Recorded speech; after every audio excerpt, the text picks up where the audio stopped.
just because a player's not a household name doesn't mean we can't make him a household name.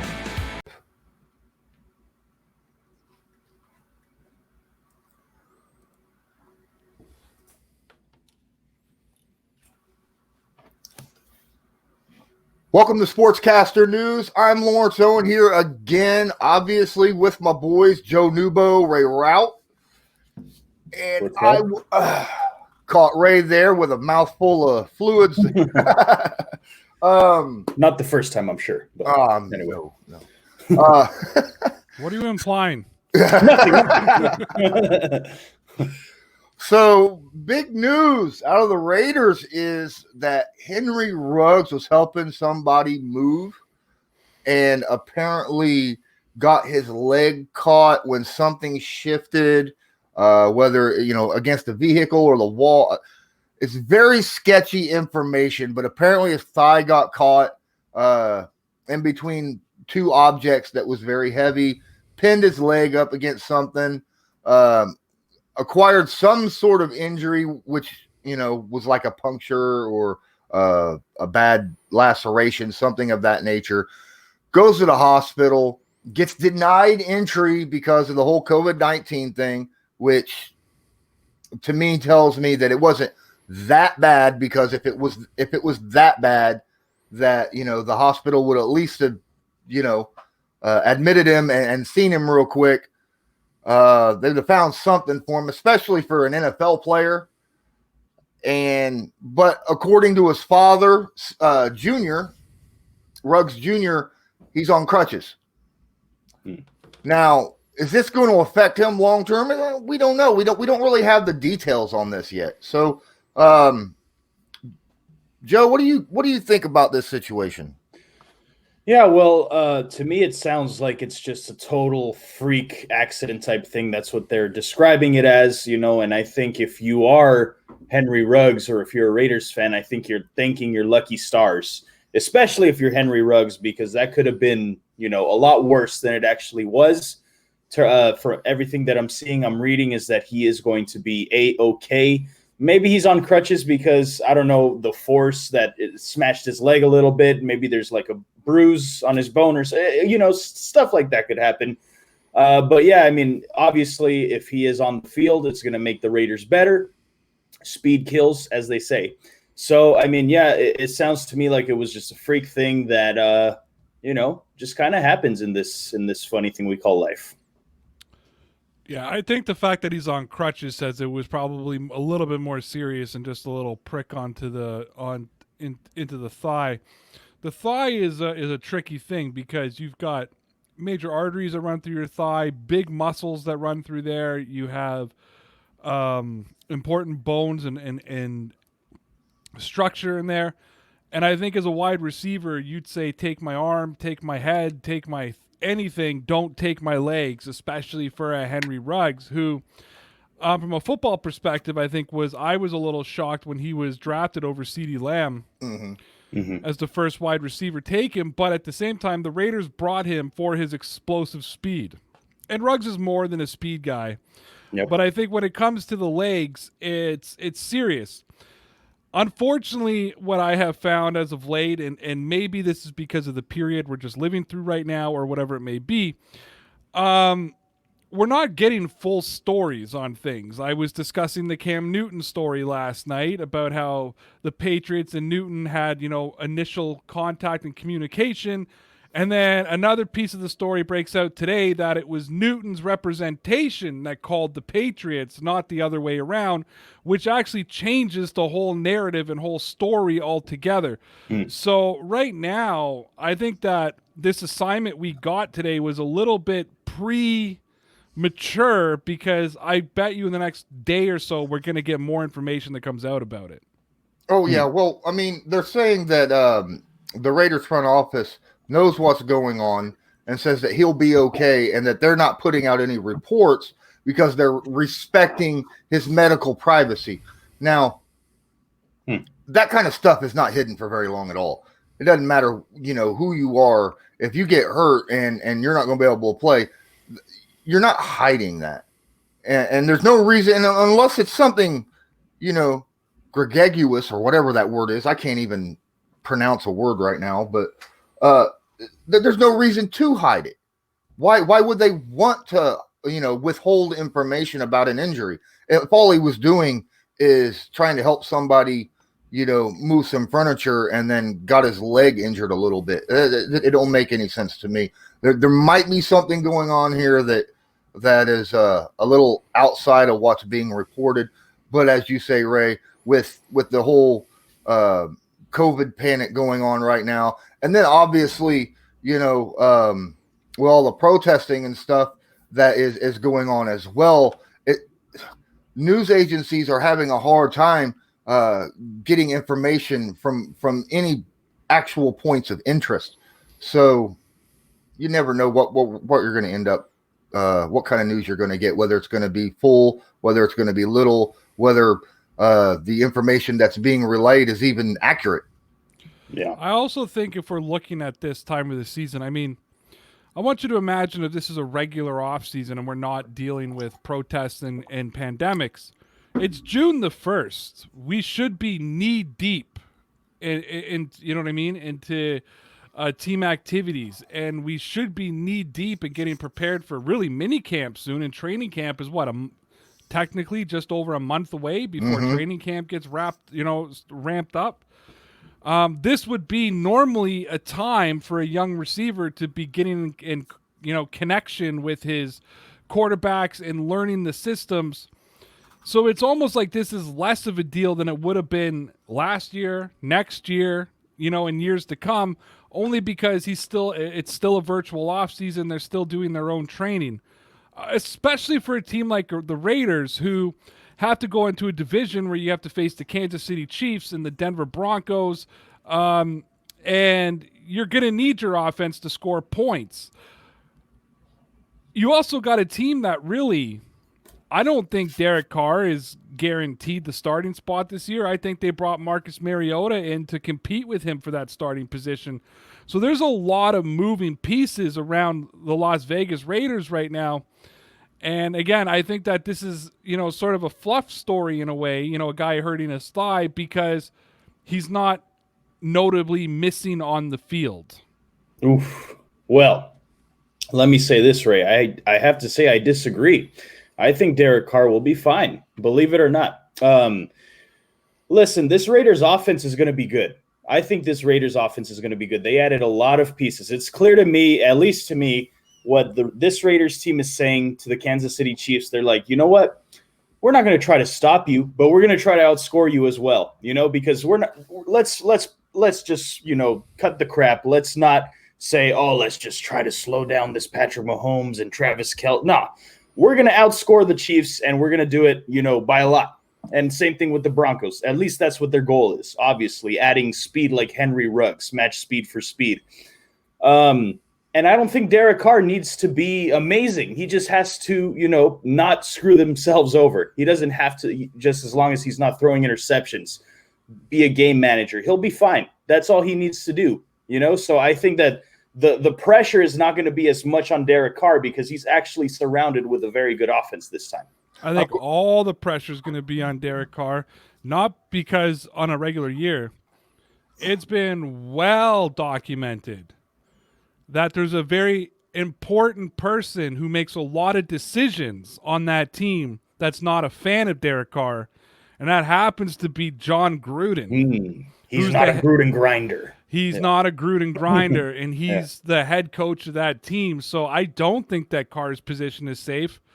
I really don't. I think that Gruden didn't want Antonio Brown, and he saw the problems that went there. Gruden always look at the players that played and won for John Gruden.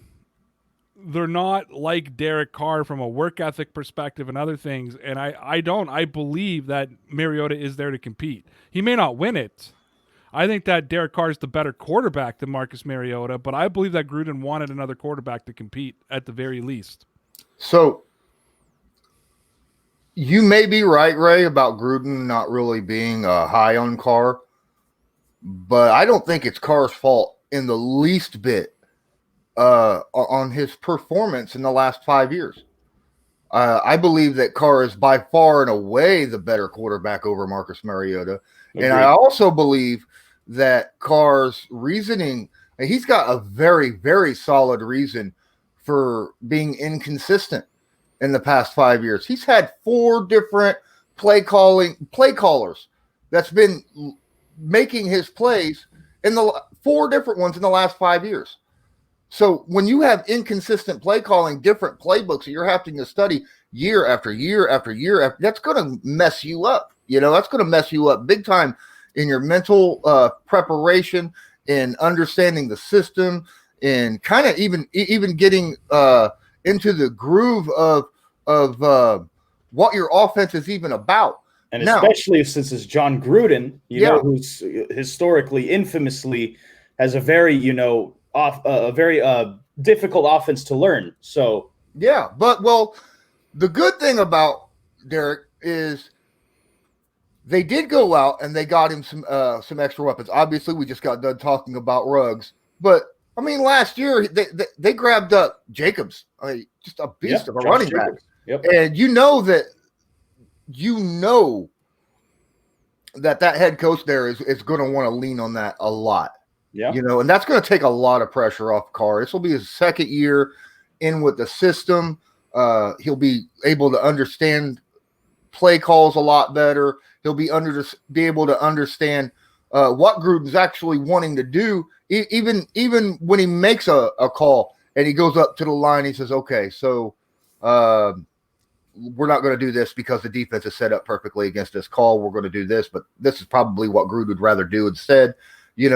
I don't know how Gruden does it. Sometimes a lot of coaches will give a player 3 calls. You know what I'm saying? Where the first one is the play that he wants, and then the other 2 are what you could check out of. I'm not 100% sure if that's how he does it, or if he just gives him the armband and says, "This is the stuff that you could go with if the call I give you does not look correct on the field." But yeah, I think Carr was absolutely fantastic before the offensive play caller started just completely circling around and changing year after year. Let's not forget he had an MVP candidate year, and then he got hurt. So I still, and I'm not saying that he's going to get to that level again. I'm just saying he can be average, which is all you need in an offense surrounded by talent like that, in my opinion. Let me break something down for you guys, though. Sometimes you have to go beyond the basic stats. If you said to me, "Hey, man, Derek Carr for 2 years straight, 4,000 yards, right? Mm-hmm. 70%, 68% completion. Those are better than Cam Newton numbers, a guy that I have fought should be starting in the NFL. What is Derek Carr's problem always been since 2014? Red zone efficiency, red zone scoring. Listen to these stats. You want to know why he's not always in the 70s? Between his first and own 20-yard line, he's 76% completion, right? Mm-hmm. From his 21 to his 50, he's 72. From 49 to the 20, he's a 97. Or sorry, a 70. Not a 97, a 70.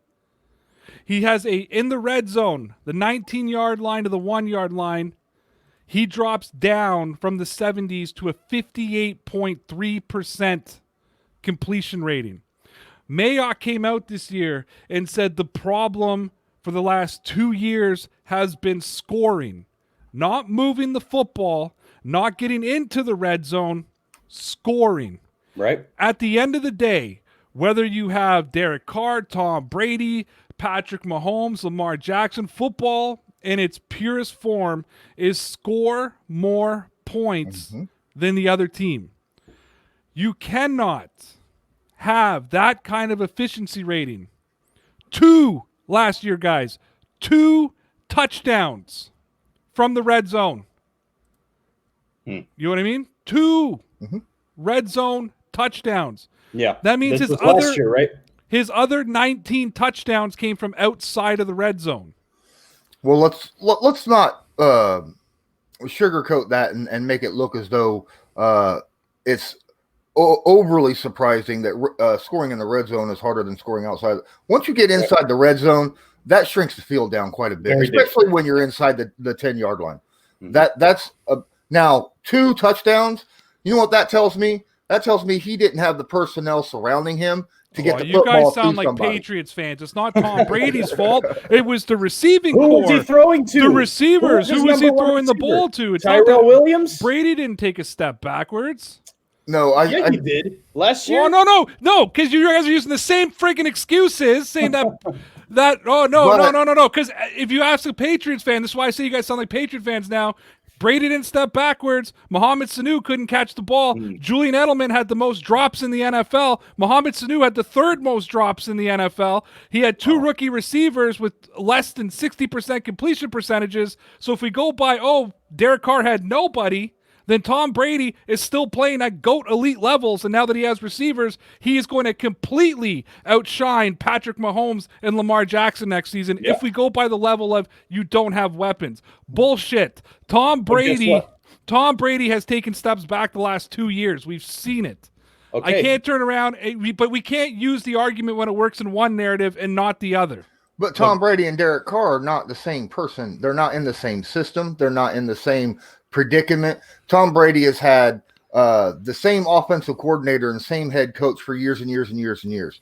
Derek Carr has been dealing with a rotation of offensive line, offensive coordinators and head coaches for the last 5 years. Ever since, you said it started 5 years ago, and that's when the whole flipping of everybody consistently has happened. So, if you don't have steady consistency around you, it's hard to be steadily consistent yourself, right? So the thing that is similar about Derek Carr and Tom Brady is that this year they don't have any more excuses. They have no more excuses. Derek Carr has the weapons to be able to succeed this year, just like Tom Brady now has the weapons to be able to succeed. And if they don't, if Derek Carr does not outplay Marcus Mariota, then he does not deserve to be there. Of course not. And this is not me saying that Derek Carr has been amazing over the past few years. That's not at all what I'm arguing. I know he has kind of regressed, especially considering how he had that MVP caliber season.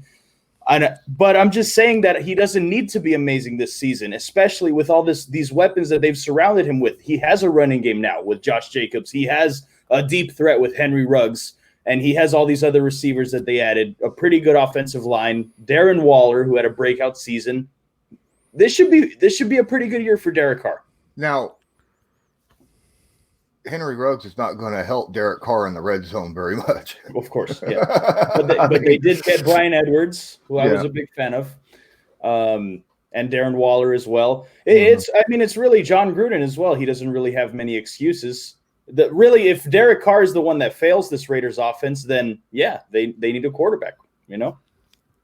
We'll just have to see this year on how that works out. Yeah. But I think Carr needs that shot.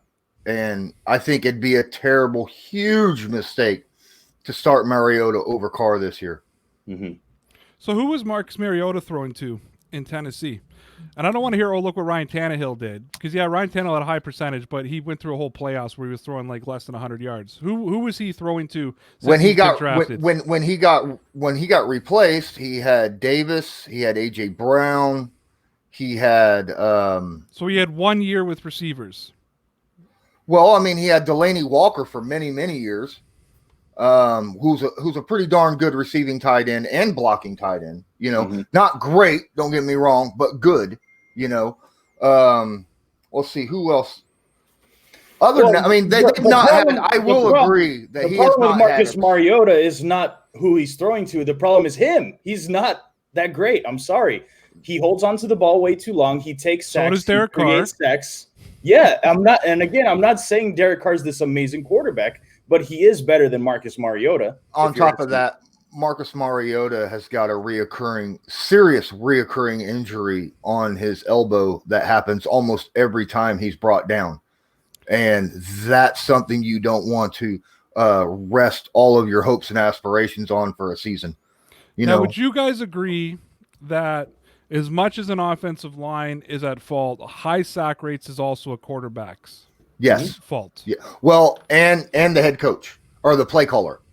because I mean, if the play caller is sitting there just throwing That's out what, plays where like it's the making Browns. the quarterback sit back and hold the ball You forever. know what the Browns did? They didn't give Baker Mayfield a check down, which is why everything was deep. Everything was deep. That's the reason that he took so many sacks, and he's not the most mobile guy out there. So I'm just saying it could be play calling, but yeah, most of the time I would say it's the quarterback themselves. Like Mariota is a prime example of that.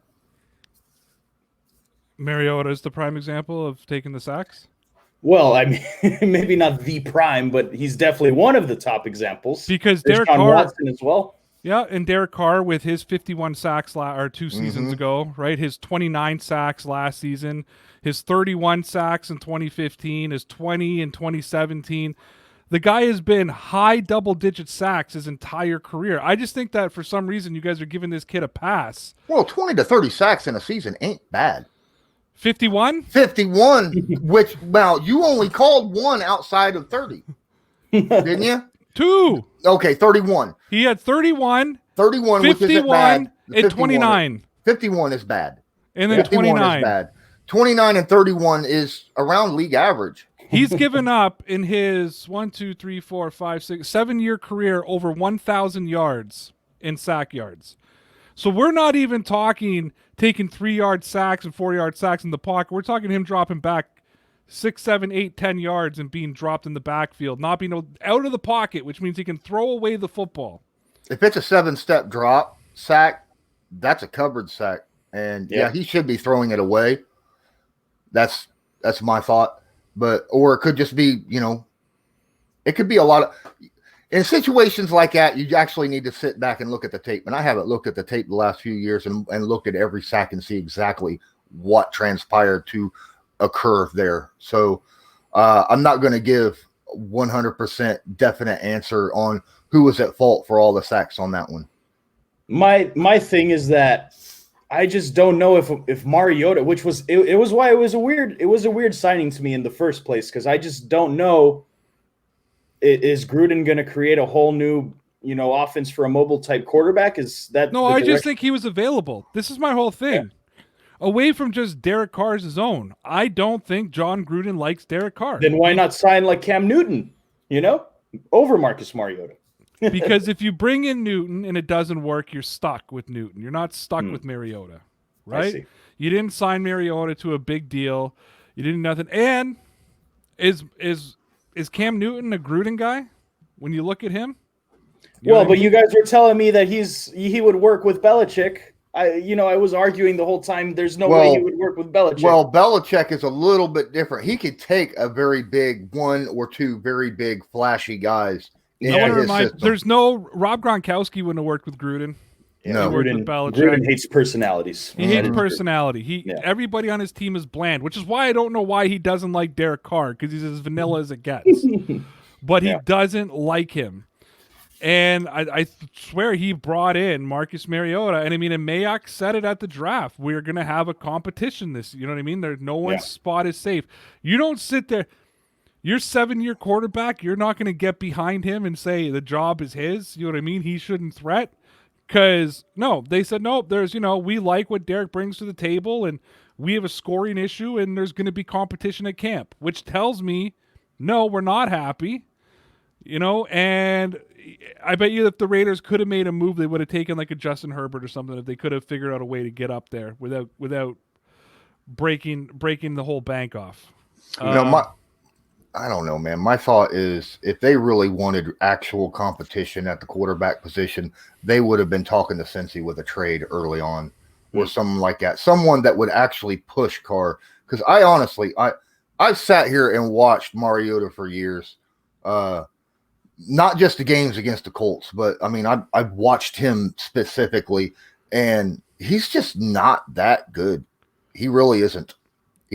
As an overall quarterback, he's not that good. If you compare Mariota and Derek Carr's stats, except for the last 2 years for Mariota, I'm just saying they're almost identical in touchdowns to yards. Take away his one big season, Derek Carr's one big season. 19 touchdowns, 22 touchdowns, 21, 3,000, 426 yards. Like the only difference between the two has been the last 2 seasons. You know what I mean? Like they're almost. And Derek Carr takes more sacks. It's almost identical. Well, So like I said, I don't think Gruden likes Derek Carr. I think he's trying to find every excuse not to use him. well, that's fine, and I think obviously you shouldn't be married to Derek Carr. You know, if you come out here and you start 0-4, yeah, let's put in Mariota. Might as well. What do you have to lose? You know, at this point, let's see someone. You know, anyone else except our starting quarterback who just can't get our offense going. But if Derek Carr comes out with all these weapons, I'm just saying, give him a shot. You know, give him one more shot. He's been there a while. He's barely getting accustomed to this Gruden offense. Maybe this is the year that he's finally, you know, the one that can run it. And again, I'm not the biggest Derek Carr fan. I think he's average at best, but I don't think you need to be better than average in this offense. I think he's slightly above average, in my opinion. But at the same time, I agree. He's not married to him. He's not Lamar Jackson. He's not Russell Wilson or Patrick Mahomes, right? I mean, we can all agree on that. He's not that top 10 level quarterback in the NFL. So absolutely. But I didn't like the idea of going and getting Marcus Mariota when it happened. I thought this was a terrible move on the Raiders. I thought that they should have went out and grabbed somebody different. But you know, it is what it is, and Mayock and Gruden do a lot of weird things that make a lot of people go, huh? And then somehow it works a lot of times. So, well, and let me throw this out there as well. We've seen Derek Carr do it once. Have we seen Marcus Mariota do it ever? No. He has never had a good season. Derek Carr has had an MVP caliber season. So that tells you right then and there that he deserves to be the quarterback right now. Who were his receivers that year? Let's compare. No, because I'm going to go by your guys' argument. Okay. And you guys are talking about weapons and this and that. So how many playoff wins does Derek Carr have? I don't think any. Because I know Marcus Mariota has more than him. Oh, because no. Wins are wins, touchdowns. Okay. I don't care if you have 12,000 yards. If you're only putting in 21 touchdowns, 20 touchdowns, Derek Carr, besides your one, it's not good enough. You know what I mean? And I'm not saying Marcus Mariota is better. What I'm saying is they're both, in my opinion, they're both mediocre quarterbacks. Yeah, I agree. I don't think either of them have the X factor or the it factor, you know? Obviously, you're not in an ideal situation, in my opinion, of the Raiders at the quarterback position, but I do think you would roll with the veteran, at least for now, just to see. And if he stinks it up, throw in Mariota, might as well, you know? They're both it veterans. Doesn't hurt. Yeah. Well, yeah, I know. They both came in the league a year apart from. So I meant like the veteran Raider quarterback. Which one is his veteran year? 2016 MVP caliber. I don't remember the exact year. It was when they made the playoffs. They lost against the Texans, I believe. Because he hasn't had. He hasn't had his last two seasons. He was over 4,000 yards. He's never been to 4,000 yards ever in his career prior to that. Well, he had gotten hurt actually against the Colts, if I'm not mistaken. That was when his injury happened. Well, he had Pro Bowl seasons in 15, 16, and 17. Was he actually a Pro Bowl or was he a replacement? I think 17 he was the replacement. Because don't forget, from 2014, Brady was a Pro Bowler but didn't go for the AFC. 2016, he was a Pro Bowler, didn't go. 2017, he was a Pro Bowler in 2018. So those are 4 Pro Bowls Brady didn't go to. Manny didn't go 2015 because he was in the Super Bowl. Well, it would have been 2016. I think it was 2016 that he was a straight up like headliner because I mean he had a great season. He had 4,000 yards, 28 touchdowns, 6 picks, good completion percentage. He had a good season that year, but not 12-3 as well. Yeah, went 12-3, and that was the beginning of the serious downslide of Derek Carr too. Right after that injury, he was never the same. Yep, he got broken leg. So so that season, I mean, he had that scrub Amari Cooper, that scrub Michael Crabtree. Mm-hmm. His left tackle was that scrub Donald Penn. Exactly. You know, so So he actually had weapons. Cooper was what, his rookie year that year? I'm pretty sure. And Crabtree was near the end of his But career. I do remember, but Crabtree was 29. Amari Cooper was 22. He was still good on the Raiders. Crabtree only had 7. Crabtree had 89 catches for 1,000 yards. Mm-hmm. Amari Cooper had 83 catches for 1,153 yards. So here's the thing, though. Mm-hmm. Here's what I want to look at. Derek Carr stats for that season, for that career season. What I want to look at, so he's had 2 receivers over 1,000 yards, which is pretty impressive, right? Yep.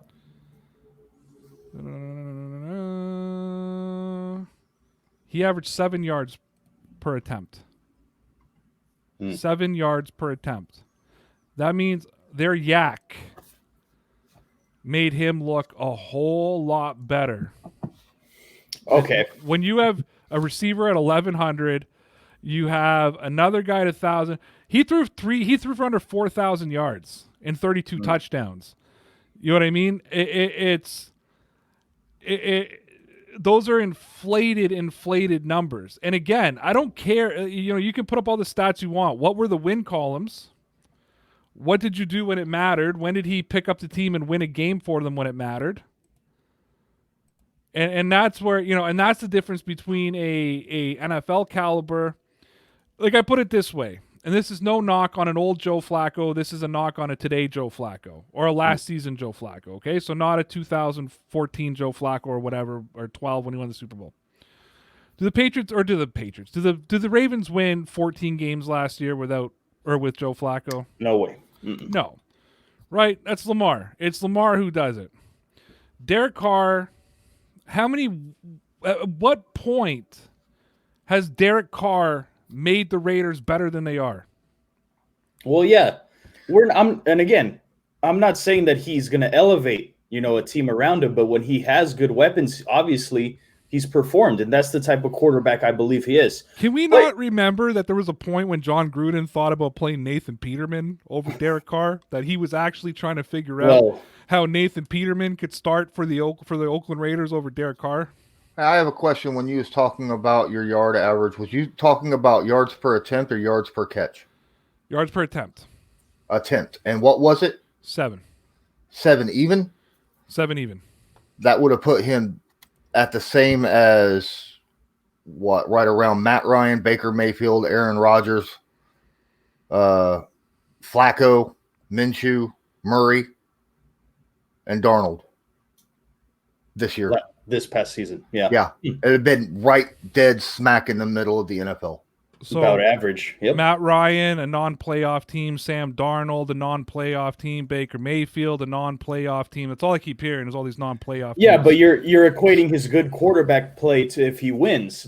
The question is not if he wins. The question if he is a good enough quarterback to start. Yeah, he would have been ranked right around 16, which would have been dead center of the There pack. is lots of good quarterbacks who can start. Mariota. Seriously, You're telling me Joe Flacco never won a game for the Ravens? Well, of course he did. He did, because that's what good quarterbacks do. Good quarterbacks win you games. Good quarterbacks win games they're not supposed to. Yeah. Even if they're not superstars. Good quarterback. Anybody can start. I can start in the NFL. It doesn't mean I'm going to win the team a game when they need it.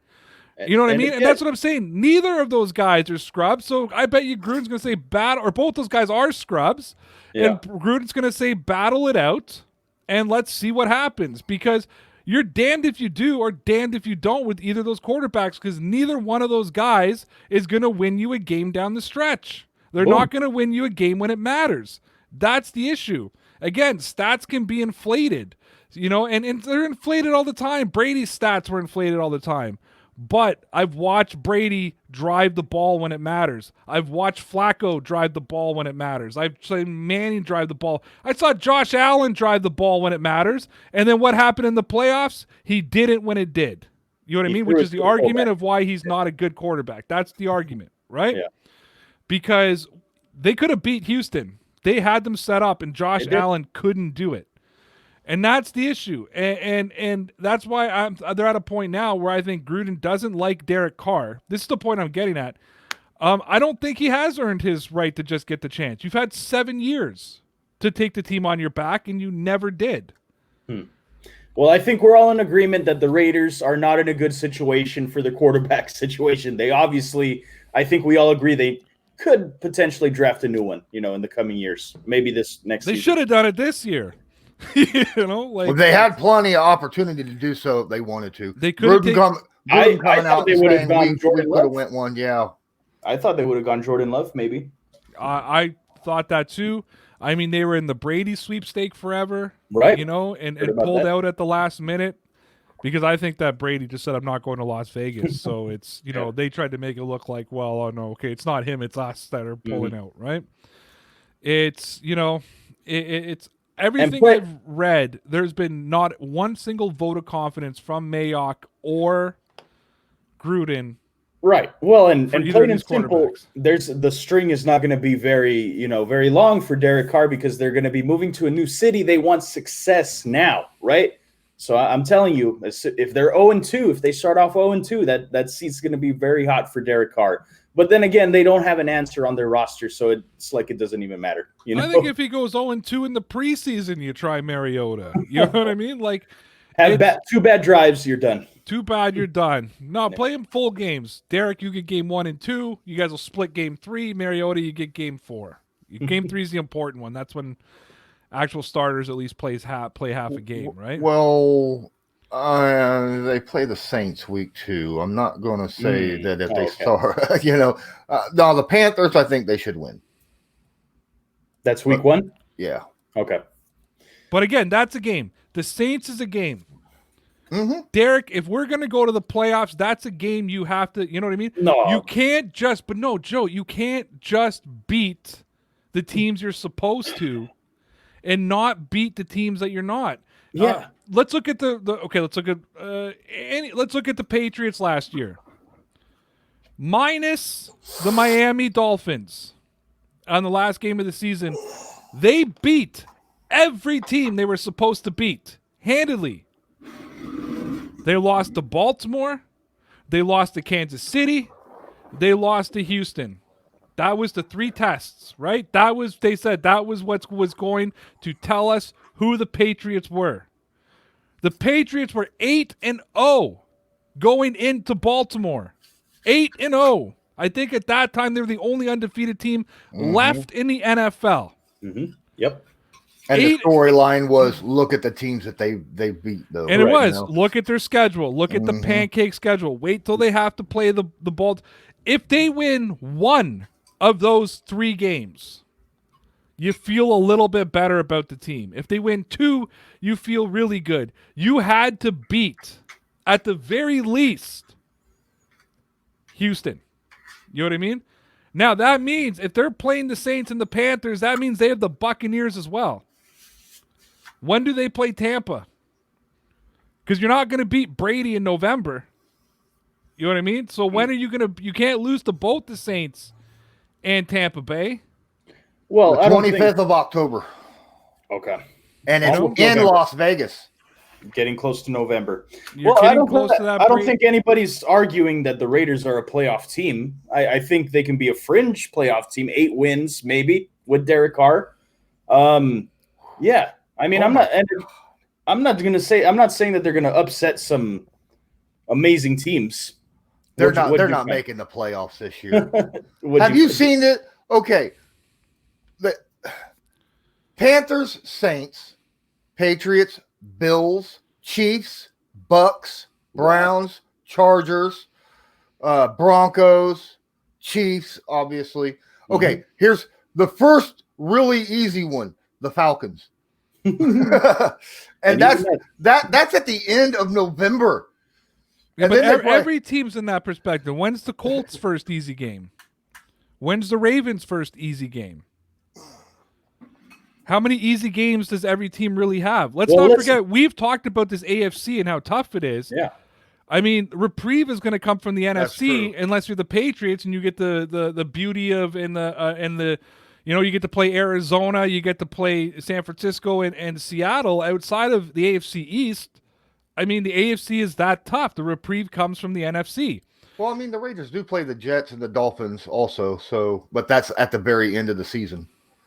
You could be playing Tua at the end of the season. Oh yeah. Yeah, it's possible. You True. could be playing a Jets team with nothing to lose. Yeah. You know what I mean? Mm-hmm. I mean, and when people have nothing to lose, it's different. RG3 is an example of that. He had nothing to lose against Pittsburgh. Your second and third stringers had nothing to lose. That's right. You're competing for contracts at that point, Yep. right? Don't put out bad tape. as Yeah, they say. don't put out bad tape. So, I mean, that's the thing. The Raiders, though, but when you think of the Raiders, to me, this is just me. If I'm Davis, and we all know he's half nuts like his father was, to me, Mayock and Gruden are on the hot seat. After you traded Amari Cooper, you traded Khalil Mack, you made all these moves, you loaded up on first-round draft picks. No way. No way. When are they going to be better? It's not going to happen. They signed him to a 10-year contract. This is for the long run, man. They basically told Gruden, we're going to ride with you until the end. That's Maybe Gruden, contract. but what about Mayock? Well, Mayock, I mean, I think Mayock has done a decent job. You know, obviously his first-round picks haven't been the greatest. And this is year 2 of the rebuild. Yeah, it's still only the second year. I mean, I've always been a proponent. If you're going all in on a rebuild, you got to give a GM head coach 5 years. Mm-hmm. And if you're not back in the playoffs in 5 years on a full all out rebuild, that's when you start questioning and start, you know, I mean, obviously you can start questioning in year 4, year 3, but year 5 is that decision making time. You know, or did you make it back in the playoffs by year 5? Because then if not, you end up like the Browns, who change every 2 years, literally, coach and GM. Yep. Fantastic. So in 3 more years, the Raiders will be competitive. Guys like Ruggs will have 1 more year left before he's on his 5th-year option and probably demanding big money. All their draft picks from this year will all be ready to head into their 4th-year deal. So they'll have 1 good, solid season and then have to get rid of half their team again because they can't afford them. They have to be closer to the end of their rebuild than that. In football, long-term rebuilds don't work unless you're looking for 1 good push. Unless you're looking for 1 good push, and then we'll take our lumps. Because think about it, then you're going to be a year out, and everybody's going to be a free agent. So everybody you got rid of to get those draft picks are now all going to be worth big money or busts. Because you never know how. This is Chris Ballard's 4th year, going into his 4th year.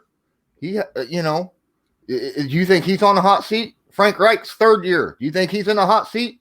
They were well out of the playoffs last year. When was the last time they were in the playoffs? Year before. But of course they had Andrew Luck.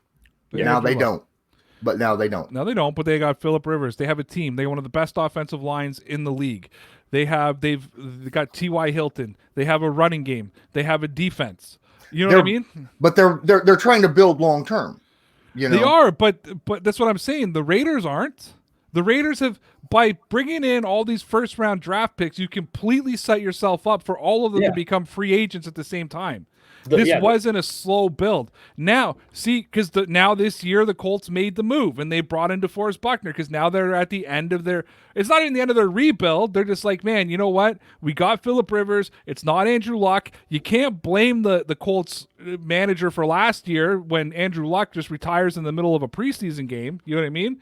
Otherwise, you may have made a move in the offseason to do something. You know what I mean? Or go for a quarterback. So now you're sitting there going like, okay. Everything is clicking together.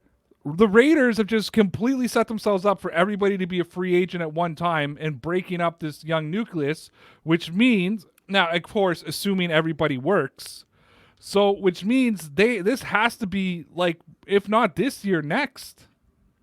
Not the 5th year. It has to be year 3. No, you want to see results, obviously, but it's... Mm-hmm. And again, I'm not agreeing with their draft philosophy because I didn't think they picked the right players, but obviously they think they were the right players for whatever system they want to run, the types of players, personalities they like. That's what they're doing. They believe that they're doing the right thing in this rebuild, and they're, you know, picking guys that they want. So, yeah, I'm not saying that they're right. Maybe they're wrong, but maybe they're right. Maybe these players do turn out to work out, you know? It's just a wait-and-see game. We have to see how these players are. But again, I will agree with you that the quarterback situation is not ideal in Las Vegas. And that's the issue. And when are they going to address it? Got to be this season, man. At least I would think. I would think Well, that if you don't see them make the playoffs, I mean, they're in a division that's going to be tough to make the playoffs in the first place. Oh yeah. But if you don't see serious improvement by the Raiders this year, I think they probably do kind of step away from Carr and start looking somewhere else, probably shopping somewhere. Yeah. And it's clear they're going to be an offensive-minded team. That's really what they drafted for, free agency and all that. They want excitement. They're going to a new venue in Las Vegas. It's kind of like the Rams. The Rams in St. Louis over their last few seasons were terrible, right? So them going to a new city, it could be like a Rams resurgence type thing. The Rams were in the Super Bowl. And again, I'm not expecting the Raiders to be in the Super Bowl, but I'm just saying that now that they're in a new city, it could be, that they just bring in big names. To me, the Raiders aren't going for it. See, the Rams went for it. The Rams gave up first-round draft picks and brought in stars. Yeah. The Raiders gave up Amari Cooper, you know what I mean? Khalil Mack, because they weren't Gruden guys. Right. You know what I mean? They weren't Gruden guys. They weren't Gruden guys. And I'm sorry, the Gruden guy. I'm sorry, John Gruden. The way you coach football, it hasn't been coached like that in 15 friggin' years, okay? You could hear it when you were in the booth on Monday Night Football, how stupid you sounded sometimes when you're supposed to be one of the brightest minds in the game. You know what I mean? And they weren't guys. So they brought in a whole bunch of rookies, a whole bunch of draft picks. I mean, it felt like every time I watched the draft, the Raiders were on the clock. Right. And they still haven't addressed the quarterback situation. Whereas the Rams got Goff. Then they got Brandon Cooks. They got Ndamukong Suh, whether you like him or not, you know what I mean, to try to go with Aaron Donald. They gave up every draft pick they had. They tried to go for a Super Bowl, and that had everything to do with them moving to L.A. and them going for a new stadium. Mayock comes into Baltimore, trades away all their top players. Vegas. Or goes into Oakland, Raiders, trades away all their top players. Now they're about to start in Las Vegas with really, they're all, except for their running back and tight end, all their best players are rookies, right? And two mediocre quarterbacks are going to be battling out in training camp. Right. Again, not ideal. But so basically, they kind of set themselves up similar to what Miami. The only difference is Miami actually took their prime draft capital and went out and got them someone they thought would be a superstar long term at the quarterback position. Yep. Exactly. And it was, the whole year was tank for Tua, right? Miami was probably upset that they had to pick so late, and that they probably won more games than they wanted to last year. They brought in Brian Flores a year too early, to push teams to win. So you can go the route and tank, but to me, it's like they want Miami, I think, is playing the course of, we know we're not going to be good this year. We'll be better than last, and we're trying to build ourselves for that future. The Raiders think they're a playoff team. I'm looking at article after article after article here where the Raiders believe that they're a playoff team. Yeah. Well, I think the whole issue is Gruden's philosophy. I think that's really what it comes down to, is that he wants a certain type of player, and it's probably not going to work out, to be honest. It seems like he has a very old school ideal when it comes to offense and all that, but they're doing it their way. That's what I'm trying to say here. That's what the Raiders do. Yeah. Well, let me look here. All right, so they lost by 8, 18, 20, 7. Oh, first game that they only lost by a field goal. No, Raiders won by 7 against the Colts last year. Yeah. And then they lost to the Packers by a darn near 20. And they lost to the Texans. And they still have their defense problem, right? They didn't really address that too much. And again, they're not trying to compete to slow down these high-powered offenses. They're just going to say, we're going to become a high-powered offense too. They got blown out by the Jets last year. They got beat by the Jaguars and the Jets last year. Nice. Wow. Franchise. Yeah. Really, the only decent teams that they beat, yeah, they beat the Chargers, but look at the Chargers record from last year. Yeah. They beat the Colts, which is about the only good team that they beat last year, I think. The Titans doubled their score in their game, 42-21. Mm-hmm. The Chiefs it was a blowout, 40-9. Yep. The Jets was 34-3. I mean, come on. Yikes. Yeah, that's a yikes. That's what I mean. You know what? Yes, they had defensive problems, but I see exactly what you're saying. They scored 10 against the Chiefs, 14 against the Vikings. You know, then they scored 31 against the Colts. Mm-hmm. You know, and then they're back 24, like 9 points, it's you're not gonna. How do you lose 34-3 or 40-9? The Chiefs and Jets defense isn't that good. No. You know, 16 points to the Jacksonville Jaguars after Jalen Ramsey left the team. After everybody had left the team. Yeah, 15 points to the Broncos, 21 to the Titans. Like, that's not good enough and that's what Mayock said. They could move the ball. He was over 4,000 yards on the year. Like, that exceeds a lot of quarterback numbers. But 2 red zone touchdowns, you know what I mean, and only 21 in total is not good enough. And doesn't matter who your receivers are. If you get me into the red zone, you know what I mean, that many times, a good quarterback can find somebody. Hell, I watched Tom Brady throwing them to Kendrell Tompkins. You know who Kendrell Tompkins is? Of course you don't. Nobody does. Yeah. You know what I mean? And their quarterback is going to be their Achilles heel for so long. I think Gruden might be a type of guy that wants to say Derek Carr doesn't work out. He could probably sign a veteran quarterback instead of opting to draft one, because I think he thinks that only veteran quarterbacks are able to comprehend his complicated style of offense. And again, it's the his whole philosophy that's a failure, in my opinion, because you got to simplify the offense for these, exciting young players, I mean, at least at first, especially when they're rookies, so they can get a little more time to understand, being in the league and everything like that. So again, bad philosophy, but hey. Yeah, it's going to be difficult with that kind of, like you said, he's a very, very tough playbook to learn and understand and work with. And you got a bunch of rookies, and everybody on the team at Max has been working with it for 2 years now, and that's it. So that a lot of those guys, even in their second year, probably doesn't have that playbook locked and loaded and committed to full memory and reaction. So, I don't know. I don't see the Raiders making the playoffs this year. I could see him winning 6-7 games, but I don't see him winning any more than that. You know what? I'm looking at stats here.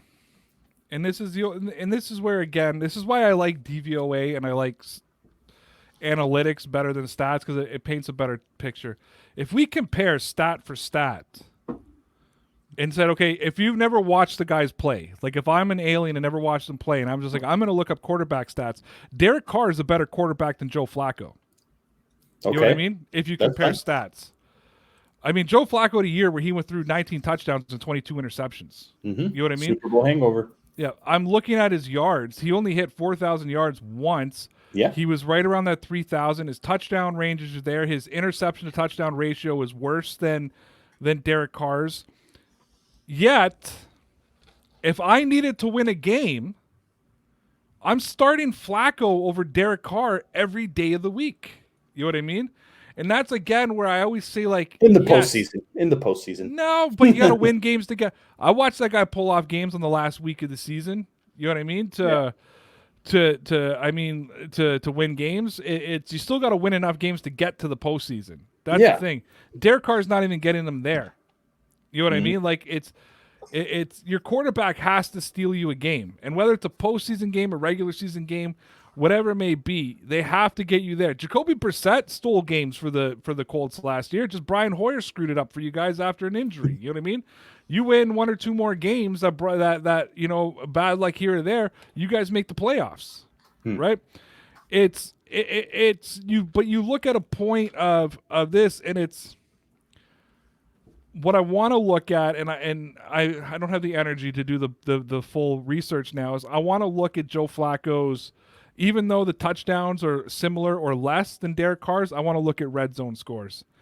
You know what I mean? Compared to, I'm gonna throw the ball 8 yards and a guy's gonna run it for 50 and get me a touchdown, because that's a big difference. That's a big difference in it. Scoring in the red zone is what differentiates a good quarterback from a quarterback. My thing about the whole Joe Flacco, Derek Carr thing is I don't disagree. I do think Derek Carr, just from a mechanical and pure like accuracy, all that, the tangible stuff, I would say Derek Carr is a better quarterback than Joe Flacco. But obviously what I love about Joe Flacco that not many other quarterbacks have is that will to win, that ice in your veins, or at least he did. So yeah, that I would definitely say that Joe Flacco has the intangibles that I really like in a quarterback for sure. I'm the same as you, Ray. That's what I love, that will to win. But if you're just talking pure mechanics and all that, I do think Derek Carr, yes, is the better quarterback. Yeah, lots of guys have better mechanics than other quarterbacks. I mean, if we went by that perspective, then Lamar Jackson's one of the worst quarterbacks in the league. You know what I mean? Well, he's improved his mechanics a lot, but he has. But I'm saying if you go by that notion of mechanics, just the tangible stuff is what I mean. Yeah, because I'm looking at I don't even know what freaking season I'm on here. I'm trying to look. 2018. 2018 is a good example. Red zone passing efficiency, completions to touchdowns to interceptions to all that kind of stuff. Derek Carr was, when it comes to, here we go. This is inside the 20. Derek Carr was 20th in the league. Trailing only people like Mitchell Trubisky, Eli Manning. And inside the 10, 58%. Inside the 10 for completions, which 2018 had a better season with 11 touchdowns and 1 interception. If I remember right, Derek Carr was also top 10 in yards per attempt last year. But he had the worst red zone efficiency in the league. I know. He scored 21 touchdowns. Uh-huh. It's that, and that's where I get at. It's you know what I mean? And this is where I go. I mean, when you want to talk about red zone efficiency, this is 20. I don't know why I'm on 2018, guys. It's just a stat that popped up on me, right? Guys ahead of him, Jameis Winston, Mitch Trubisky, Eli Manning. You know what I mean? Baker Mayfield was better in 2018. Rookie, yeah. And then Kirk Cousins is way above him in red zone. Jared Goff, you know what I mean? We talk about Jared Goff and how brutal he was. In 2018 that Jared Goff threw 39 touchdowns from the red zone? Yep. That was their Super Bowl year, wasn't it? It was. Okay. So, I mean, it's, and you see guys like Goff will be high 1 year, low 1 year. 2018 obviously wasn't a good year for Flacco, so it's not making my point here because Flacco was below everybody. But 2018 was a bad year. It's when he lost his starting job, right? And I can't forget, I'm trying to change years, and it's not allowing me. Another big issue last year was the other teams were dictating what the Raiders would do offensively. Last year, the Raiders gave up about 420 points on the season. That's almost 27 points a game. That's 4 touchdowns a game. That's dictating to your offense. You're going to have to score points to beat us because the Raiders defense was just that awful. And it's difficult we've talked about it 100 times. You need a good defense generally, unless you got a superstar quarterback, a superstar offense that can put points on the board like the Chiefs. That's just flat. And I'm going to admit right now that, if that's what they're wanting for the Raiders is to have a style of offense or a team similar to Kansas City, to just like what Joe says, throw points on the board. Heck with it, score at will. We'll score with you. Yeah. They're gonna need a different quarterback than Derek Carr to do that. Yeah, absolutely. Because Derek Carr is not that quarterback that's going to run around and stretch a play out, for an extra 2 or 3 seconds in order to wait for Ruggs to be open 70 yards downfield. But Lawrence, I think we agree that Mariota is not that guy either, right? No, he's not. Yeah. So Mariota's had that injury on his arm I mean, that's the whole reason why he's not even part of the Titans anymore. Is because every time he fell down, he busted that nerve in his elbow, and he was out for the rest of the season or something. So and it was messing him up so bad that he said, I couldn't even feel the football in my hand, and they still had him play games unable to even feel the football in his hand because the nerves were damaged so bad. Mm-hmm. So yeah, I don't like the idea of having Mariota as his back. If you want to put competition in there, they should have went and got someone different than Mariota to compete with. They should have been like, we have an extra. Cincinnati was shopping their quarterback. Yeah. We'll take a 7th round pick. They should have gave him one. Right. They had the picks to do it. I thought it would have made sense. Yeah. Andy Dalton. Yep. Yeah. But Ray's so busy focusing on his stats that he don't even hear us talking. He has to make this argument. He will not die without. I'm just looking at things. Between Mariota and Derek Carr, we're talking the difference between a 48% and a 47% efficiency in the red zone. So we're talking like I'm just looking at all these comparisons. They're the same quarterback. Yeah, they're the same quarterback. In everything, in analytics, in regular stats, in efficiencies, in everything they do. But Mariota can't even feel the football in his hand when he's throwing it.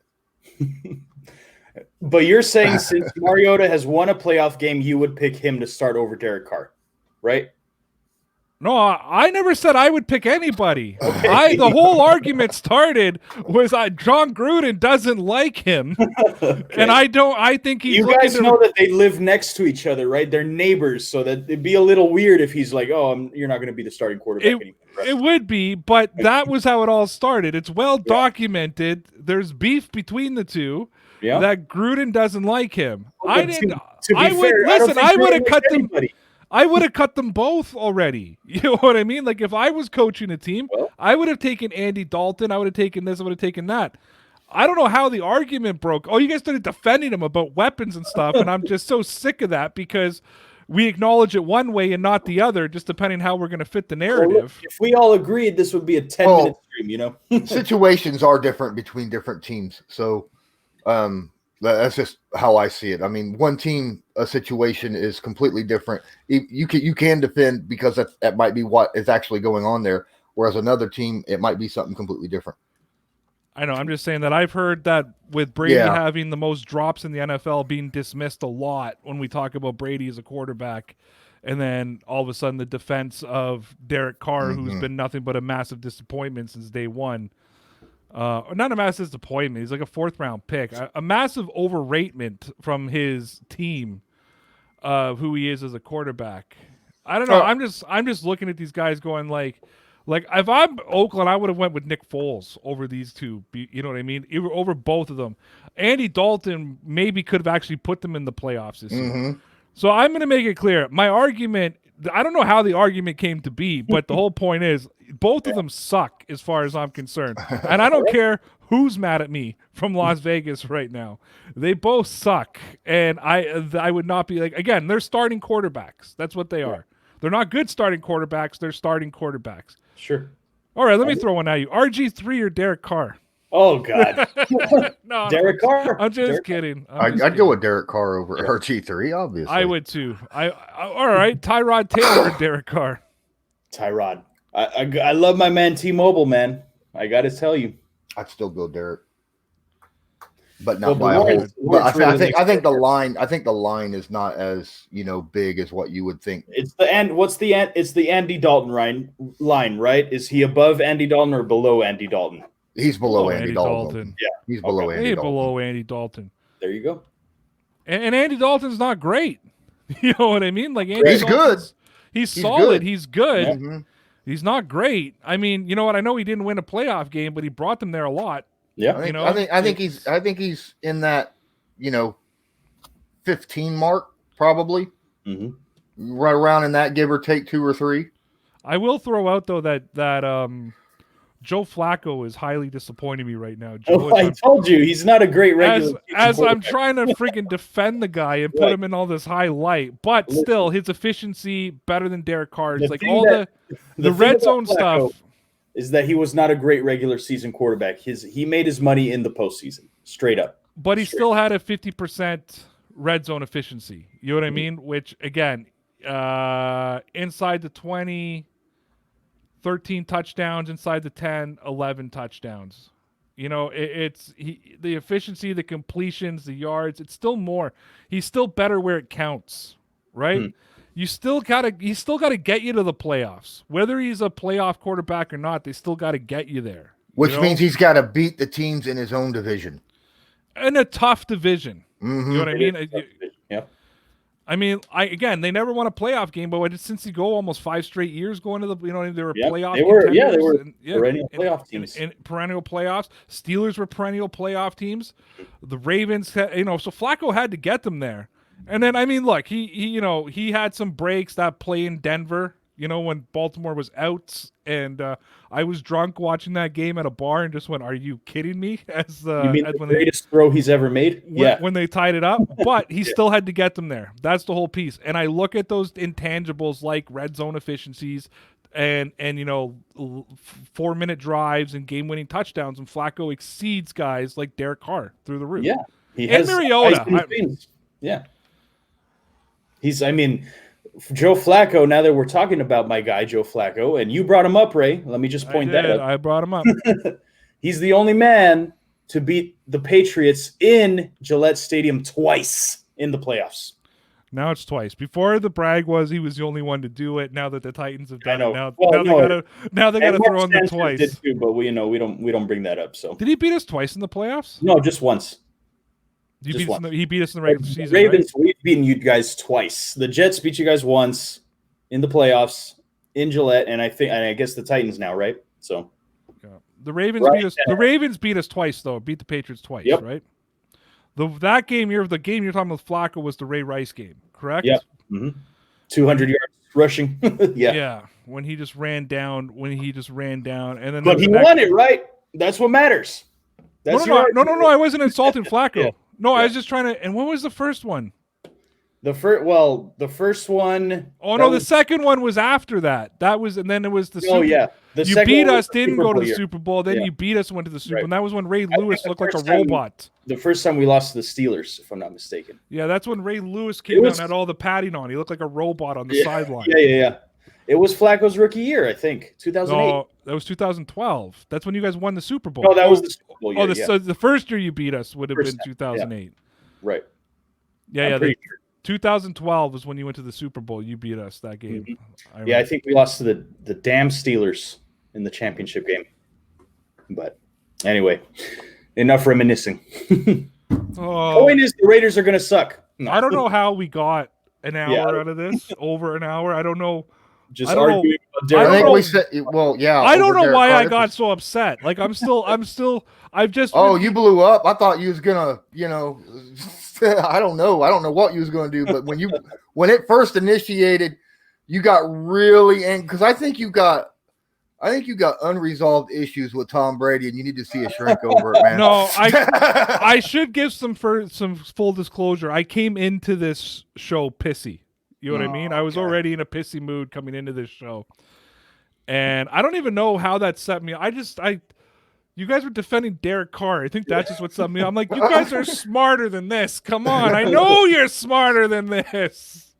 I think the problem was Joe went down this whole line for an hour thinking that I was arguing Marcus Mariota is a better quarterback. Well, I thought you said to start him over. I was just arguing that Gruden doesn't like him. That's why they brought him in, and I think they both suck. So let's just call it a misunderstanding across the board in this show, Lauren. It's all good, man. As long as we all can agree that Andy Dalton would be the better starter in Oakland right now than Derek Carr, then we're good to go. Andy Dalton would, Cam Newton would, Jameis Winston would. Oh God, Joe, I'm gonna say it. Old Joe Flacco, who thinks he's a starter still, could probably have won that job. If you gave me a day to do some push-ups, maybe I could go and compete against Derek Carr. My grandmother's hip is doing better. Maybe she could go in and take some back. No. I think somebody All right. I'm exaggerating now. All right, guys. Well, we are an hour and 10 minutes into this stream, believe it or not. So I think we're done talking about the Oakland Raiders. If you have anything to say about this, feel free to say something in the comments here on Sportscaster or on YouTube, no matter whose channel you're watching it on. I'm sure there's going to be a ton of them, and we're all going to take a lot of hits off of this, especially from Oakland fans. But, hey. Guys, just imagine when there's actually going to be things to talk about. The only reason we're like this is because everything's news at this point. Do you think we calm down when things become real, like when there's actual real news?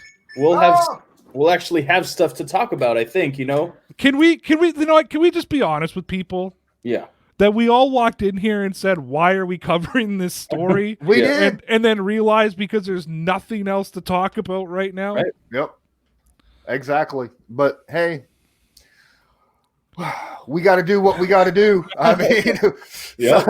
Okay, say goodbye, Lawrence. We got to end this. Yeah. Everybody have a good time. Until next time, have a good one. See ya.